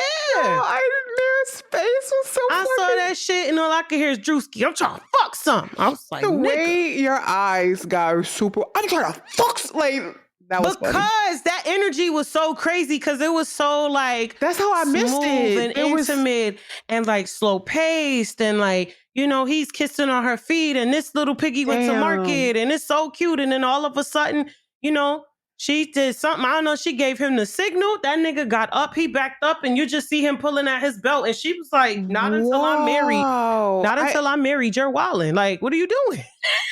So I was editing on my laptop and I had the movie on my phone. And so that part I remember looking over after she says no sex before marriage and thinking maybe he had just like tried to like graze her thigh or something. I didn't know he was trying to pull the dick out. Okay, that nigga was pulling at his belt. He really, all the men in this movie ain't shit. Tried to back out. Except for Alfred and Mr. Blakemore, apparently. He said, I'm gonna get me some pussy out of this. But she says no sex before marriage. And he says, well, bet I have a ring. And she's like, you got a ring? That's exactly how she says it. You got a ring? And he says, yeah. He's like, I got it over here in this safe in Mr. Blakemore's house. He takes her over to this safe and he pretends to try and open it. And he's unable to open it. And then she volunteers. He didn't even ask her. She volunteers to try it. He gives her the code. And this action of her trying to open up this safe, her fingerprints are on it, which again reinforces how the fuck dumb is she? Gullible. Listen, because even like in retrospect, when I first watched it, I kind of was like, even like I'd have been looking at him crazy. I'd have been looking at him crazy for having gloves on, right? But then you want me to touch this man's safe with you got gloves on, but you want me to touch his safe with my bare hands so somebody could say that I tried to rob him? Hell no. Like I would have already been on alert. 2 black women in this house. You know, you already know how it is. Motherfuckers always want to try to throw you under the bus for something, try to call you a thief or try to say something. We already know how shit can get when folks is like racist and weird. So I would have been looking like, no, I'm not touching that. Give me your gloves, nigga. Like, you want me to help? Give me your gloves. I can't imagine. I can't imagine ever being that stupid. This man wearing gloves and nah, I'm good. I'm good. So of course we can't ever have nice things. They sleeping in the middle of the night and they awake from a noise that they hear. I don't know how loud he had to been because this house was big, but they get up and they see there's a robber that's trying to rob Mr. Blakemore. And they don't scream for help. They don't call for the cops. No. Niecy and Nikki, they start doing the Street Fighter back and forth, like in the MMA fights. And the whole time they're battling this dude, because that's what it really was. It was like a one-sided battle. They just beating this man's ass. Beat his ass. They're having a casual fucking conversation about Mike Tyson and how Mike Tyson would beat this fool up. And that scene sent me, like, I still thought it was so funny. The fact that they beating up this man in the middle of both of them. They on both sides of him. And they just casually be like, nah. Muhammad Ali, Mike Tyson would do this. And then they would like thumb their nose and then hit him with the 1-2. What'd you think? I think that shit was hilarious from the beginning of the scene where Hallie had her headscarf and it was wrapped up and then she pulled the pieces down. I was like, this shit about to be funny as hell, bro. They tore that man ass up. She was like, nah, Mike Tyson would do this. Mink. So they just mink. And they hit him with the wombo combo at the end and knocked him on his ass. Up, down, left, right. Yep. Yeah, like they was hitting all the cheat codes on a nigga. Like it was great. So at the very end of this one-sided fight, because he ain't landed no hits. I don't think he even tried. He swung once. He swung once. But she like Hallie yeah. And then she roundhouse kicks his mask off. And we find out dun dun dun dun, the robber is in fact Antonio, the nigga who's wearing gloves trying to open up a safe a couple of hours earlier. On some Scooby-Doo shit. Was it obvious to you? Do you remember the first time you saw this that it was gonna be him? It was obvious to me. To me, it was obvious. Yeah. That whole scene with the gloves was too much. It was off. Obvious. It was way too off. I was like, nah, he doing something he ain't supposed to be doing. Because why are you in this house all in the middle of the night with gloves on? Like, what are you really in this man's house doing? I start questioning what's his relationship to the family. I'm like, why is he even here? Is he like a family friend? I feel like nobody really like declared who he was. Who is he to the owner of the house? Like I hadn't seen him interact with him. So when I saw that scene, I was like, nah, something is up. Because who is this nigga and why is he here? Who's his relation? They never really say what his job is or his relationship with anybody in the movie. And up until this point, you're made to think that he's just maybe somebody who is up to something no good, but you're not entirely sure. But now we know. And the nephew comes in, Mr. Blakemore comes in, Alfred comes in. All of a sudden, it's a house party. Hey, like everybody's there, and the nephew trying to pretend like he don't know what's going on. He's like, "All three of you were stealing from us," and Alfred comes out the gate talking about, nah, it's just Antonio. It's not Niecy and Nikki. And I'm like, how the fuck would you Mm-hmm. know that? That's number one. Like, how would you possibly know that? There's no cameras, you have no proof. So that was something that left me with a question mark. Mm-hmm. Um, but uh so he's trying to cover his tracks by getting all three of them arrested. And then Antonio is like, we can still do this. He's like, help me out. He's telling the nephew, help me out, help me out. We can still go through with our plan. It's our word against theirs, is what he tells him. And so the nephew is like, nah, I don't know what you're talking about. I actually don't know what you're talking about. Mm-hmm. And so he sold out this man, who I guess could kind of be considered a person of color. I don't. It's still ambiguous whether or not he was Latino or whatever. But anyway, he sells him out at the first fucking opportunity. And Antonio, right before he gets arrested, he calls them skeezers. Mm-hmm. And Niecy knocks the accent out of him. And he's arrested. And that was the end of Antonio. Piece of shit. Now you mad you want to call somebody a fucking skeezer. Fuck out of here. He got what he deserved. And he broke her heart because Nikki really came outside and is like looking at him getting carted away by the cops. She really had feelings for this dude in that short amount of time because he was the first man to treat her nicely. And it was all just for the scam. And I remember also being heartbroken as a young girl because I really, again, I wanted to believe that it was possible that a woman who looked like her, aka a woman that looked like us, could pull a man who was attractive, who was interesting, who had a foreign accent and also quote unquote a money situation. And I think that's really fucked up that he manipulated her in that way. In fact, I would say she is the true victim in this whole movie, that this man was gonna fuck her. What would have happened if she had gotten pregnant? That would have been a hot ass mess. Insane. She deserved I'm glad she better. stood on, saving it for marriage, And even then though I'm like, are you though? You just don't want to do nothing with him yet. just for him to call them a skeezer. The skeezer I is crazy. To me, really, that was anti-black. Nikki should have been the one that hit him, not Niecy. 100%. Niecy I gets agree. all like the big, which I understand. Halle Berry is the main actress. She is, the person the movie revolves around. But it's like Nikki had no point in this movie. She goes through all the same situations that Halle Berry is going through, plus more. Mm-hmm. And at no point does she get to reclaim her power or have any agency or act upon anything. Like she does, she can't, she does, at no point does she disagree with Halle Berry. She goes on with whatever Halle Berry says, no matter what. Hell, she's in LA for the first place. She knows she ain't gonna be no damn dancer. She ain't gonna be no video girl. She's there for her friend. She didn't even dance in the audition. So it's like She came there to support her. Yeah. she's literally a supportive character the entire movie. And it would have been really, really cool to just have like just this one part where she actually got to be the protagonist, and the movie missed out on that. I agree. I agree. So after Antonio's arrested, the next day, magically, a Black woman lawyer appears.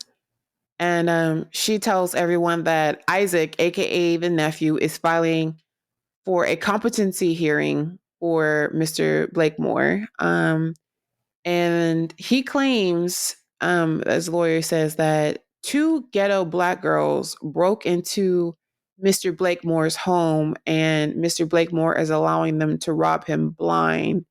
Therefore, he's asking the court to make him in charge of the estate.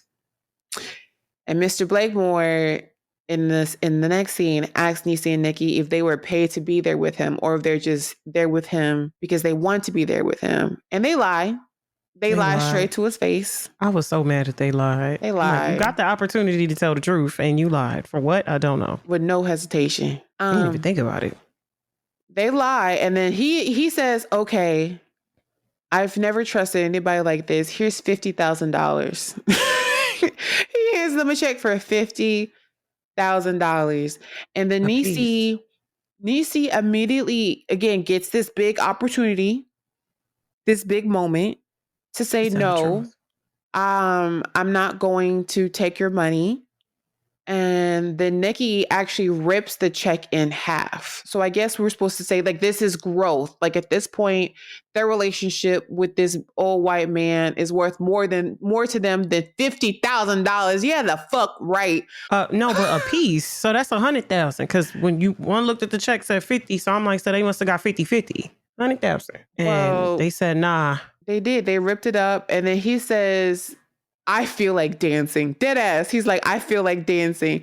And the next scene is them literally in a club 2 seconds later bumping to music. And Alfred is DJing. The DJ. Tootsie Roll is playing in the background. What the fuck? How does that happen? What's the juxtaposition between here's $50,000, them lying to him straight to his face, and all of a sudden this man who is again on his deathbed is all of a sudden twerking to that Tootsie Roll, and Alfred is DJing. First of all, he wouldn't have been in that club. Alfred would not have been in that club, in any club. But what did you think about them lying? And what did you think about Mr. Blakemore's reaction to that, being like, I want to dance. I want to dance with somebody. I want to feel the heat with somebody. He was on his Whitney Houston shit. And that to me was peculiar. But I do feel like even now, like when I watch it, I got mad because I'm like, y'all had more than one opportunity to lay it out. I'm not that I'm not Lily's granddaughter. You know, this is what happened. He asked her, like, you have so much opportunity to tell the truth. I don't think he didn't seem like an evil man. He didn't seem like he was going to flip on them. It seemed like he really genuinely liked them and would have still, you know, positively received them had they just told him the truth. I don't understand what the lying was about. Like, I think it's important to notice that at this point in the movie, it has been about an hour and a half. Mm-hmm. And this is all that's happened in the movie.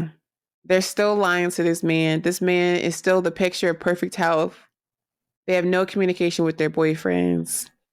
And it's been an hour and a half, a full-length movie. Nothing's been resolved. No big drama, nothing. Just the second storyline has been wrapped up. I just thought that was interesting. I remember looking at the time and being like, God damn, this, like, the nephew is already showing his cards and there's still 30 minutes of the movie left. That's what I said, because I was watching this earlier, like literally just before we, hopped on, and I was like, he got exposed, and I'm looking at the time. I said, it's still about 30 or 40 minutes left. What is in this last 30 to 40? Like, what? Yep. Is happening? Yeah. So they're leaving the club. 90s club was just undefeated. It's just like the hairstyles, the way women dress in primary colors. It was just like, it wasn't nothing to see a woman in an all red dress, an all green dress, an all blue, like them really bright ass colors. It was really cute to see. And they're in the limo on the way back, and Mr. Blakemore tells Niecy that he's sorry that she didn't get to meet the man of her dreams that night in the club. And she says to him, it's okay. I've known the man of my dreams since high school. And she's talking about Ali. And she goes on to, again, say the same things that she told Ali, that he has no ambition, no drive, and she wants a man who has ambition. And this sets up the scene for Mr. Blakemore to now tell Niecy about Lily, about the woman that he did not get to be with because of their racial difference. And so Halle Berry is listening to him talk about Lily, and you can kind of see a nuance there on her face that she's starting to feel even more guilty. Lying to this man and being another person in his close proximity that, arguably is doing harm. Yeah. What'd you think? I just wish they would have just told the truth when they would have had the chance to.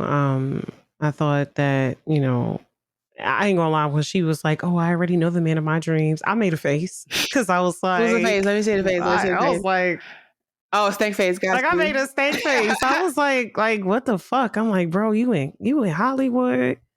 Meet you something new. Do something different. You every other scene, you were in the proximity of a select. Like, do something, but don't do that. That's a good point. They could have met somebody else, because Halle Berry with gold teeth is still fucking Halle Berry. She could have picked somebody else. On Leon. I'm like, come on, man. Y'all done pulled up on LL. Y'all done did, like, come on. And then that's what you finna, like, it's not even about the whole gold digger whatever. Like she said, they didn't have any ambition. They weren't trying to better themselves. Old boy wants to run a cab service and doesn't have a fucking driver's license. Like they just come on, get it together. Like they wasn't really trying to do. Neither one of them dudes was trying to do. Well, they wasn't about shit. So I'm just like, no. Why are you so? Oh, I love him. Like, please stop. Yo, the way But I just realized that this nigga was really trying to start a transportation company and he didn't even have a motherfucking driver's license. I didn't yes, even he wanted to connect start them a two cab things. service and didn't have a. That's why she drags him at the bar Yo, at the go-to. She was like, "You don't got a driver's license. How you yo. want to start a cab service and don't have a driver's license?" He got his driver's license at the end, but it's like, why did we have to have this argument? That should have been the first thing, the first line of order. I don't know. If you want to have a cab service, I didn't even know it was possible for my opinion of these men to how go you live in lower. Georgia with no fucking driver's like Oh my God, that's even worse. That's fun. New Oh my God. Yorkers, we live in New York, you know what I'm saying? Especially if you're in New York City, plenty of New Yorkers don't have driver's licenses because a lot of us But take they in public Georgia. transportation, Dang. but they're in Georgia. If they, so why do you not have a driver's license? Um, you know what? I would say Niecy is kind of like Brandy, Moesha, and Mm-hmm. Kim is kind of like Nikki. Mm. Moesha, because the very next scene, so she's talking to him in the limo and she's feeling guilty. The very next scene is her walking into the bedroom, and all Nikki asks is, "Where has she been?" I guess she's been gone for hours. Although I don't understand because they were both in the limo with each other, but now all of a sudden they're in pajamas in the bedroom. I was confused. But Hallie starts screaming at her, like yelling at her that the guilt is eating her up, that they need to leave, that they need to go, and she's not giving Nikki it's not a discussion. Niecy's telling her we're leaving. We're leaving. And Mm-hmm. Nikki's like, well, can we at least say goodbye? This man has done a lot for us. He supported us emotionally, financially. He's cared for us. Can we at least say goodbye? And like, this is like her one time that she has any pushback against Niecy the entire movie. And Niecy's like, no, we can't, because if we say goodbye to him, then I'm gonna have to tell him the truth, is what she says. Mm-hmm. And at one point, I did remember seeing this. Halle Berry like pushes Niecy's arm a little bit while she's yelling at her about how they need to go. And I remember just thinking, like, you are a really shitty friend to her. Like, at no point do you speak life into your friend. You're not traveling for your friend. You're not giving her a voice in your conversations. You're not checking in on her. How's she doing with the Antonio thing? Like, that would have been really great to have seen a scene where Halle Berry is asking Nikki, how are you doing after this man that you were falling in love with turned out to be using you and is a thief? There was Not nothing. wrong. There was nothing. She was a terrible friend. A glimpse into that would have been nice, and more of, more between their friend dynamic would have been good, especially since the movie went on for as long as it did. That would have been cool. And I would Damn. argue this movie would have been so much more powerful had it been about female companionship and friendship a little bit more. Had we seen that they could rely on each other, because it just kind of felt like they just randomly decided to fly across the country and do this crazy thing for Halle Berry. It didn't feel like they were in it together. Like, okay, you're going to be in LA working on your dance career. I'm going to be in LA working on my cooking business. Because that was the whole point of this whole movie. Their Mm-hmm. dream was to create a business. Halle wanted a hair salon and Nikki wanted a restaurant. And they ended up, And they wanted to combining them. combine Yeah. it. So it's like, why do we not get a scene of Nikki doing anything else other than cooking that one meal for this man in the house? You're right. Justice for Nikki. So the next morning, after, Niecy has told Nikki that they're leaving, they're all dressed up, they're ready to go. And I remember thinking that Halle Berry looked absolutely fucking incredible. Like, she was wearing this lemon dress suit, and she's got her platinum blonde hair and like a really tight bun. I remember thinking she looked like the Black Julia Roberts. Like the very end of Pretty Woman, where Julia Roberts is like wearing a blazer. Because Mm-hmm. that's how it was in the 90s. The woman starts out dressing slutty, and by the end of the movie, she dresses quote unquote respectable. Like, in the back half of the movie, they're only wearing pastels, and it's wild because they're coming from animal print Yeah, that's a and big jump. That's a big ass leap. huge jump. But she looked absolutely beautiful. But we see Ali and James. They got Oh, flued out brother. by Alfred overnight. Apparently, Alfred took it upon himself to play matchmaker and flew them first class overnight. Drop ship them. And Ali, I guess it's been months. Ali has shown growth. He's taken this time to really work on himself. You might be asking, did he go to therapy to work on his toxic masculinity? No, that's not what he did. You might be thinking, did Therapy. he get a better job and make more money so he can provide for him and Niecy? No, that's not what he did. Job. You might think he might have shown up with a ring so he can actually propose to her and show that he's serious about making a Ring? commitment to her. No, this nigga got his driver's license. And a haircut. And Don't forget the haircut. Yeah. That was his growth moment. Yes. He got Gotta his throw that driver's pussy at him license. now. Something that 15-year-olds have been doing for decades. He was able to accomplish it in that time period. He goes on to tell her that he don't got no dreams. His only dream is just to be with Niecy. Like that's his main dream, is just to be with Niecy for the rest of his life. That's a red flag. That's a red flag. Then Concerning. Then you cut James telling Nikki he don't got a driver's license. He said, "I'm gonna change. I'm planning on changing. You deserve better," is what he tells her, and then he starts crying. So fucking weird. You like deserve the white picket fence and the little white dog. I know I'm crying, but I ain't no punk. Like what? As if Nigga. As if we didn't already get the message that Nikki was less desirable. Like they really had to force feed how much worse James was than Ali, which is saying something. Ali is like, I don't know, 6 foot tall. He's okay looking. James is short as fuck, less okay looking, and also crying in front of her. He says, you deserve better. He's like, you deserve to live like this, but I can't give it to you. He's like, I can't give you a big house. I can't give you a backyard. I can't get you a little white dog. You deserve a little white dog, is what he says. I'm like, what the fuck, nigga, do better. You can't get this bitch a dog. The bar's in hell in 97. Already, you can afford a dog, bro. The 90s dollar in America was strong. You could have afforded a dog. They have them on the street. He says every time they go out, all they do is watch other people eat. He said he want to eat too. That's crazy. Yeah, the nigga said, I want to eat too. I said, oh my God. What? Them niggas window shop for food? Bro, that's out of, yo. Like, no matter how bad Halle Berry has it with her dude, she does not have it as bad as Nikki. Oh, imagine your man taking you to Subway and your whole day is you sitting down watching other people get the $5 footlong. I'd have been moved on. That's not no way to live. Terrible, despicable. He says, I want to eat too. And then he tells her through the tears that she is his queen and he loves her. And then she's like, James, be serious. And she makes a wild gesture and this stupid fool falls in the pool from a whole floor up. Not the jump scare, Mira. Cause I'm like, Mira's camera just went full zoom on her face. She gave me this face. Like, what'd you think about that? He falls. He falls in the pool. That pool was extravagant, by the way. It had a moat and a drawbridge. Oh, that house is fucking gorgeous. It ate down.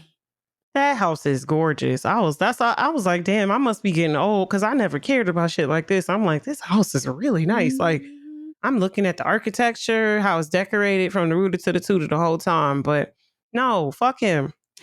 And then she pushed him in the pool. I think she pushed him in the pool by accident or something. But I'm like, leave his ass there. Like, let it go. Let it go. They didn't want to let it go. It just, I feel like it just reinforces the notion that like anything is better than being alone. Yeah. That's why I be feeling like it's like I'll take this ain't shit piece of shit nigga. He say he loved me, and it's better than being by myself. It's better than not having any man. And it's like, you sure? Because some of these men don't need to be had. We're almost done with the movie. I know that's what y'all thinking. Is this almost done? Yes. We approaching the crux of the film. Homie falls in the water, and then Mr. Blakemore is rushed to the hospital. We see him in an ambulance. Nikki and Niecy get there. The nephew shows up, and while they're waiting outside the hospital room, he tries to pay them. He's like in the middle of the fucking hallway. I don't know what the months of planning or however much planning he did. He hired a whole co-conspirator. He working with this random mystery third nigga on the phone, but he's gonna hand him a check in the middle of the hallway. Like, you ain't got the whale money yet. Like, what the fuck are you thinking? But he tries to hand the check to 10K to Niecy. Niecy throws it back at him. He basically calls her a hypocrite because she is. And he rips up the check in front of her in spite. And I felt that check rip. Like, I heard it. I was like, that shit was like nails on a chalkboard to me. So these two women who want to be business owners, they have collectively at this point in the movie turned down $60,000. That was a choice. If you're gonna lie to get money, then lie to get money. I think it was more than that. It might have been. And you know what? In American dollars today, because this that still goes a long way though. 30 fucking years ago. 27? No, it was 25 years ago. Oh, I thought it was 27. Right? Yeah, 27. How much would that be? 27. That'd be like what, 200K now? Some wild. It will go much further, but it's still, even if it's just, even if it was 50K today, 50, 50, 50, 100, 110, even if it was 60, that's still a lot of money now, today. You could do a lot with that. You could do a lot of dollars, can cover up a lot of guilt. I'm sure of it. He rips up the check. They go to Mr. Blakemore's bedside. And he passes. All of a sudden, I don't understand, because he was literally at the club. He was popping that cock a few hours before this. He was gone. But the black lawyer woman who appeared tells them that they don't have to feel guilty about not telling him the truth about not being the niece of Lily, that he knew the whole time, that he knew that Halle Berry wasn't Lily's granddaughter because Lily had never had children. So my question to you, Mir, is how little did this man plan out this plot that not only does he have this random Italian Latino assistant picking up girls outside of a dance audition to be a video girl, but also he didn't do a basic background check to see if Lily actually had a fucking granddaughter. I don't even understand, bruh, because I saw that today. I was like, so he never even bothered to see if Lily had children? That's sloppy, but greed, I don't know. I feel like he's being greedy, and you being greedy, there's room for sloppiness when you I feel like both him and Antonio was very greedy and very sloppy. I wish they would have told us when he knew. Like, did he know from the beginning? I would have liked like a little cutscene of him finding out, or him like telling Alfred, because that would make a lot more sense. If Mr. Blakemore had told Alfred, Lily never had any children, let's see where this goes, and like that would explain why Alfred is so cautious about Nikki and Niecy. That would explain a whole lot. And then maybe he knew from the very beginning, but he grew to really love these girls and care about them. Yeah, as almost like, I guess, a daughter, like daughters to him. Because he has nobody else in his life, no other family other than his ain't shit nephew. But he passed, and he knew the whole time. But anyway, Alfred gets them first class tickets home. And the reason why I made a note of this is because he tells them, you guys got first class tickets to go back home. I hope you enjoy it. I heard it's nice. And it's like, that's like the one sort of moment where we have like this look into like upper class versus low class. Like Alfred's able to use these funds to get Niecy and Nikki first class. He's played never together, but he's experienced never it experienced himself. it. So usually, like, I would have liked to have leaned a little bit more into that, like maybe learning just a tad bit about Alfred, like where he comes, just like maybe like a scene where he's maybe on the phone, he's calling home and he's sending money home back to his family, or just something like that. Just there's so much time Where in this is his movie family? that could have been That could have been used spent better. on something other than like a dance sequence or that bidet scene, that fucking bidet scene where they're fight. Oh, I love that scene, but it didn't have to be that long. yeah, that did go on for a They while. fighting. The first night in the house, they see a bidet for the first time, and I don't know what kind of water They pressure this scared me man for a long time had. after that. Right? Yeah. Terrifying. Terrifying. They flew across the room, slipping and sliding and shit. So anyway, they're all dressed up in pastels. They're wearing just one hair color. They arrived in multiple hair colors, and now they each have a single hair color. And as they're leaving, Nikki finally calls Alfred his real name, Manly. And what happens is exactly what you think is going to happen. Alfred says, I'm sorry. Manly says, Alfred will do nicely, thank you. So he's come to appreciate this fake name that this random little black girl gave him, has been calling him incorrectly the entire movie. So it was very much like a ABC family moment. It was cute. While intimate. And I think Alfred, grew to love them because they did. Like, I feel like he really loved Mr. Blake more. Like, he felt like, He cared about yeah, him a he lot. cared about him. He felt like a sense of responsibility, and seeing that in his final days, Nikki and Niecy really did what they were going to be paid to do. They did make his final days joyous. So anyway, he did. And right before they're about to get on the plane back home, they get told that there's a will reading happening in the room next room over. Like, perfect timing, right? Yeah, the lawyer says, stopped you. Come on in here. I was like, oh.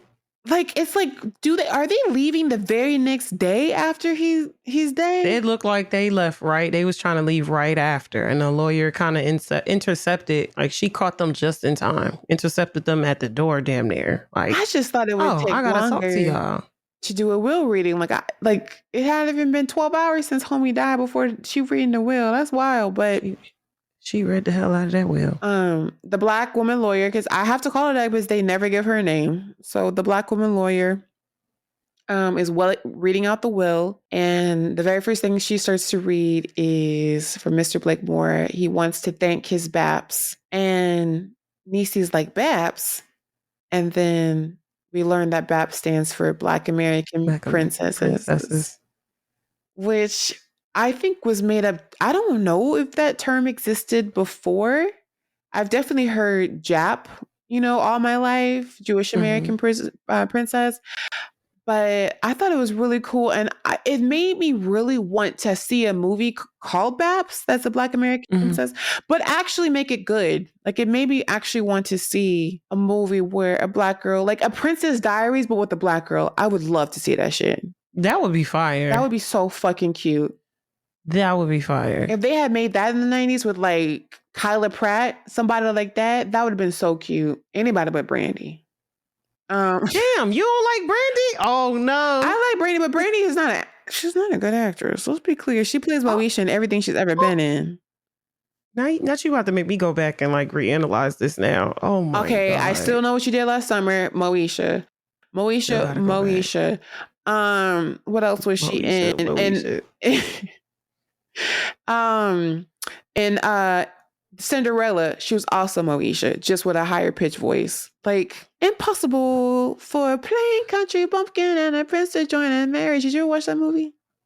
I did. Why you like this? Well, was it Whoopi Goldberg that was her mama, and then she had an Asian daddy?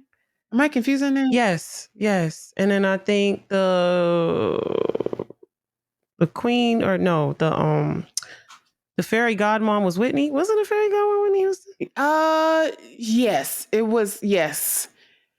I watched it a lot as a kid, but I haven't watched that movie in a very, very long time. But he said we know the name of the movie, Black American Princesses, and he leaves them in an amount. And it was at this moment that the movie decided to have the music swell, so you don't Yo, I hear the hated that amount. shit. Yo, you don't hear the amount that he's leaving them. All you see is their reaction, and they're shocked, they're hugging, they're crying, and then Nikki's ain't shit man that fell in the pool was crying. It's like, nigga, why the fuck are you crying? This ain't your money, But presumptuous ass she bitch. staying with his ass, so it is his money. And then you see Alfred, you know, the woman says Alfred's name, and then Alfred reacts and he has the look of shock on his face. So it must have been a lot. And this is the part of the movie that made me the most angry. Is that they get to the nephew and the woman is reading out the nephew's name and she says, gets nothing. That's what you see her lips say. Face crack. Man don't get nothing. You mean to tell me this entire movie is about this man trying to steal his great uncle's estate? He is hiring accomplices. He's hiring these women and paying them thousands of dollars to lie. He is manipulating everyone with this scheme. And you mean to tell me he finds out he gets nothing, he takes it on the chin, and he walks out without saying a word? It's like 3 minutes, not even three, it's like 2 minutes left of the movie. And then this is the very end. It all culminates in this moment that the thing that this man, the whole reason why we have a movie is because he wants this money and he finds out and he has zero reaction and walks out and doesn't say anything. Somebody would have got choked. It would have made sense for him to lash out at somebody or try to clap somebody or do something. It's the 90s. This is the perfect time for him to pull out a gun. Pull out perfect a gun. time. Yeah. You know what I'm saying? Put something on the line. There was nothing on the line in this movie, really. He just dipped. He just dipped. He leaves. The music is still playing. It's like, that don't make no fucking sense. Like, y'all had 2 hours. We could have created a bit more drama with this moment. Anyway, the end credits start to roll. And it's like happily ever after.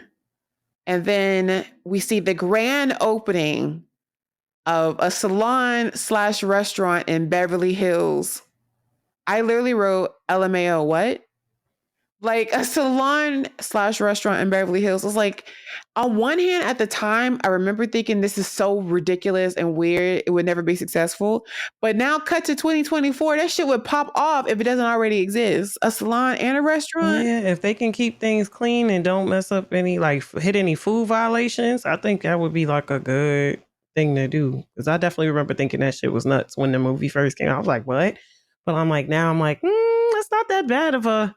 As long as they can keep the place clean and keep everything separated, I really don't see how that's not, doable. I would love to go someplace, get my hair done, and then go.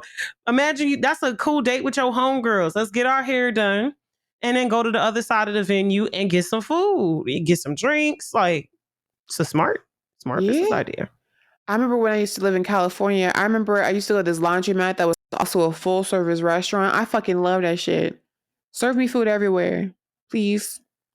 But apparently Mr. Blakemore left them enough money to where they can open up their own place, and they call it Lily's with a Z. There's news crews. It looks like a fucking Hollywood opening. Like, there's paparazzi, there's crowds outside. I don't think Gordon Ramsay could open up a new restaurant in Las Vegas and it would draw that sort of a crowd. It makes no sense. It looks like the outside of the Oscars. And right next to Lily's is Page a Cab luxury cab service right next door. Oh, Lord. So we're made to believe that they gave these men money to start the business. Because apparently they trusted these men so much. I mean, he got a whole driver's license. Why not give him a business? I was dying because they have the radio announcer talking. And he's talking about, come on down to Lily's where you can get eggs and extensions, bangs and bagels. Dennis Rodman is there getting his nails done over there, flirting with Halle Berry. Alfred is there, and he comes in and he says, Entertainment Weekly wants to interview you. And I'm like, why the fuck is Alfred relaying messages from Entertainment Weekly? Like, Did he become their personal assistant? Did you go from his butler to their... Yeah, like, did you go from his butler to their PR person? Make What is no happening fucking here? sense. It makes no sense. He could have just been there and been like, I'm so proud of you girls. And Mr. Blakemore would be too. That would have made so much more sense that Entertainment Weekly wants to interview you. And then they I'm sorry, they tell Manly even something more ridiculous. They're like, the interview can wait until after our Paris opening. I was just left to believe that he left them so much money they was able to open that shit up, and they franchised it and opened it up in like 4 or 5 different major cities. I'm like, how much money did he leave y'all? I'm just picturing Parisian women walking around with that 3-foot blonde 613 beehive that Halle Berry had at the beginning of the I'm so movie. sick of your shit. And it's clicking. It's clicking for me, Steven. The black lawyer is their lawyer now. She's there as well, along with Dennis Rodman and everybody. And the movie ends with the girls hugging and looking genuinely proud of themselves. And that is the movie B.A.P.S, Mira. It was a nice roller coaster. I cackled. I almost cried a few times. It got wild intimate at moments. Yo, I'm so confused. What? Tell me why the runtime for this movie is actually 92 minutes. Why did I think it was 2 hours? That's an hour and a half. That's a typical It's movie. an hour and a half, yeah. I don't know why this movie seems so long to me. Oh my gosh. Okay, Mir, what's your overall thoughts on B.A.P.S? How do you feel about it now, all these years later? My overall thoughts is that it's a fun, silly movie still to me, but I definitely, I don't know. I'm just so tired of the struggle of things, the struggle of narratives. I'm like, y'all went to fucking Beverly Hills and you came back with Freddie and Freddie. Like, come on, my nigga. Like, can we do better? I need better, more positive messages for Black women in movies. But I still enjoyed the movie for what it was. I still thought it was funny, quirky, silly, and stuff like that. I'm glad they got their happy ending, but I was very mad that they still went back to them dudes. I was like, women need to stop doubling back. Move on, move on. That's it. Yo, I'm about to tell you something that's gonna blow your mind. Uh-oh. Do you know who wrote this movie? Who? The black lawyer. What's her name? Because I recognize her face. Yeah, I recognize her from other shows. Like A Different World and other stuff like that. But yeah, she was like a token, the 90s had token biracials like her, Cree Summer, all of them. And she was one of them, but she's the writer of this movie. This was her first screenplay and she did B.A.P.S. I'm reading the Wikipedia page and it says that she was disappointed by the final cut of the film. And she believed that her words had not honestly made it onto the screen. Oh, wow. Yeah. So now I'm curious to see the writing. To kind of like do a comparative analysis between the two. Because if she feel like that, then what the hell did she write versus what apparently the movie flourished into? It's a directorial thing because she explained that this was the first time Robert Townsend had directed a film that he had not written. Oh. And then she took the money that she made from this movie to direct in her own first film. Okay. I'm going to hit you with some facts real quick on this movie. This movie was made on a budget of $10 million. Jeez. That's pretty big, right? I remember like the 90s. That's a lot of bread. This was like around the time I think of like Bad Boys and stuff, Independence Day. Will Smith was really big. So they were pouring more money into Black movies in the 90s than they were in the 80s for sure. That is still a pretty penny to see, especially like a Black woman-led film in the 90s. Like that's pretty dope. That's made though just over 7 million. So it did not make what it cost. And then reviews of it. See, here's the thing. When white people have bad movies, they call it a cult classic. When it's so terrible that it's good, it's called a cult classic. So I would consider this to be a cult classic. But on Rotten Tomatoes, it's sitting at 15%. Yeah, I don't really listen to I don't listen to general reviews especially when it comes to like Black movies or anything of the sort. Because I've always felt like, even years ago when I was younger, I realized, like, when I was in like high school, when I would look up black movies, they would always have like these abysmally low reviews compared to everything else. And then you read the comments, a lot of that shit be racism. So I just watch movies. If I like it, I like it. I don't care about this one who likes it, because a lot of reviews be racially skewed and be biased and bullshit anyway. You know who Roger Ebert was, right? Yeah, I was just about to say, people, Ebert and Roper. Yeah, I didn't give a fuck about them. So Roger Ebert, and I don't know how often he did this, but he would rate films like 1 to 4 stars, if I'm maybe 5 stars. I'm not entirely sure, but he gave B.A.P.S no stars. He called it jaw-droppingly bad and stupid, a movie so misconceived. I wonder why anyone involved wanted to make it. And he included the movie on his most hated list. And then Siskel, who, like, if you know anything about the 90s, like Siskel and Ebert, like they were the go-to. There was no such thing as Rotten Tomatoes. Like they were the end-all be-all of voice of movie critics. Also gave it a 0 star rating and called it an embarrassing comedy. And then they made a comment that Martin Landau, who is the man who, I believe he's the one who played Mr. Blakemore, but he could have been the man who played the butler.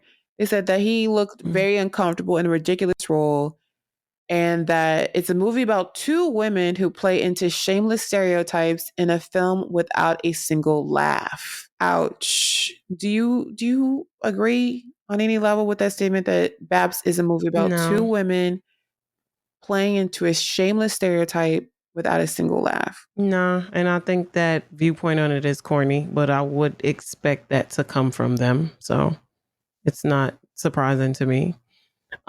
People, I feel like with certain people, I feel like it's like, oh, it's a stereotype, it's a stereotype. Well, it's like some people behave like that. That's some people's reality. Mhm. Around, like, growing up when I watched it, there wasn't no, there was people in my neighborhood that acted like that, or that was like that, right? Mhm.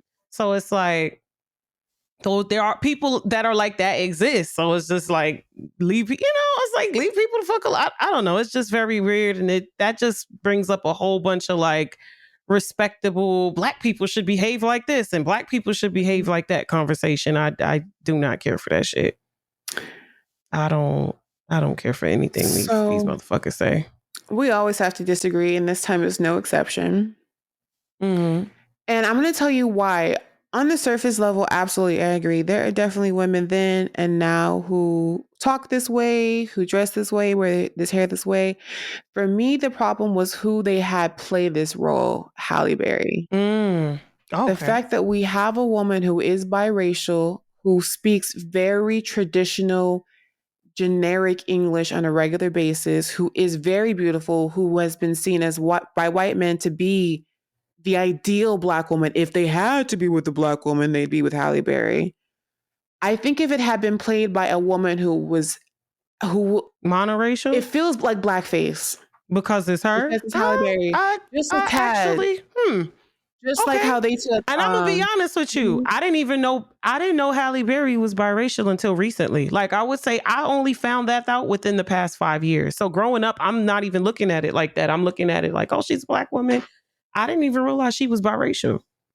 I would like it, I feel the same way about what's the name of the girl who's Dominican, who was in the Nick Cannon movie Drumline. Is it She plays in the the movies where she's blue. She's an alien. She was an Avatar. Zoe Yeah. Saldana? Zoe Saldana gives me the exact same vibes. Like when she played Nina Simone and she was wearing that prosthetic nose and they put her in that dark Oh makeup. no. Oh It's like you have yeah. Jesus women who Christ. are biracial or whatever. They're not, Okay. it's like we're playing roles that should have gone to a woman who maybe has a cousin Actually who lives lives that this life. lifestyle. Or, this reminds me of my sister or me. This is just like my mama, like somebody who actually has a reference point. The fact that this was written by a biracial woman and played by a biracial woman, Doesn't sit it right doesn't with sit you. right with me personally. That makes perfect sense. But that's a legitimate concern coming from a black woman, right? But Mhm. like, to see white men writing Yeah. reviews like that, to me, that holds no weight. Yeah. But what you're saying makes perfect sense. Because the way, I didn't even, like I said, I didn't even know she was biracial. I was like, Halle Berry biracial? I said, oh, okay. All right, We should rewatch Monsters but- Ball together. Not Monsters. Oh no, No, not Monsters Ball. What's the movie where she's haunted? No. Gothica. Did I ever see Gothica? I watched Monsters Ball, but I don't think I watched Gothica. I want to watch Gothica with you. Okay, we could do that. We don't have to cover it. I've been wanting to rewatch that movie a lot because I remember liking her. I've never seen it. In that movie, but I remember the movie terrified me. And I don't want to watch it alone. So I need my mirror.